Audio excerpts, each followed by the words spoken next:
Hi there. The fruit of the Spirit we are dealing with this week is translated in two ways in different versions. Firstly, it's translated as faithfulness. The majority of versions translate it as faithfulness. But in the King James and the two other versions, it's translated as faith. Now, faithfulness is a wonderful godly attribute to be sought after. It speaks of fidelity and integrity. But I want to concentrate this week on the fruit where it's translated as faith.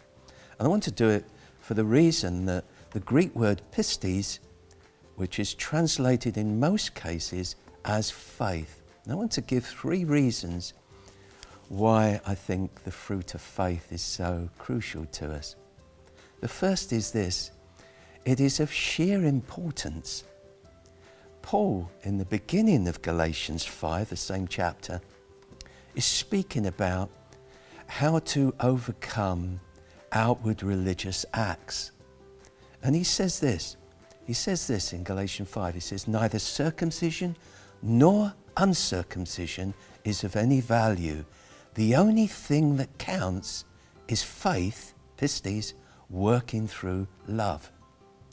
Now the wonderful thing about this is that it's the only thing that matters or counts or even has any effect is faith working through love.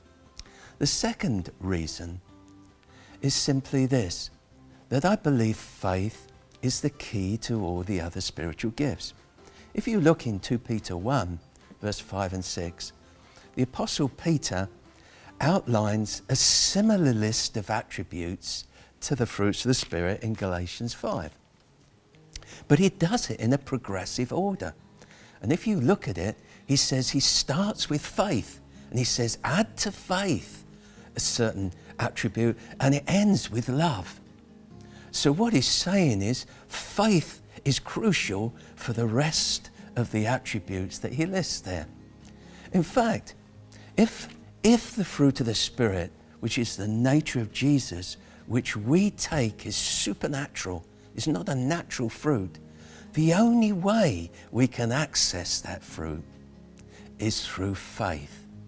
Therefore, the fruit of faith is so important to all the rest of the fruit. The third reason I want to say this week is simply this: faith is the key, the fruit of faith is the key to victory. In fact, if we look in the debate concerning whether you can have a gift of faith or the fruit of faith, whether the two coexist, I would say, yes, you can. The gift of faith is one-off experiences where you face a particular circumstance at a particular time. It's a bit like Paul when he was in the shipwreck in Acts 27. It says right in the middle of the shipwreck, he said, "I have faith that no one on board would die." And of course that was proved true. So he had faith for that particular crisis. Whereas the fruit of faith is a lifestyle. It is, you can draw on the fruit of faith from the moment you wake up to the moment you lay your head down and you go to sleep. Faith can be exercised all your life. In fact, it is the key to the answer to every act or deed of the flesh. It's the answer to depression. It's the answer to immorality. It's the answer to doubt and fear. It's the answer to malicious thoughts. When you have the fruit of faith, there is no room for any fruit of deeds of the flesh.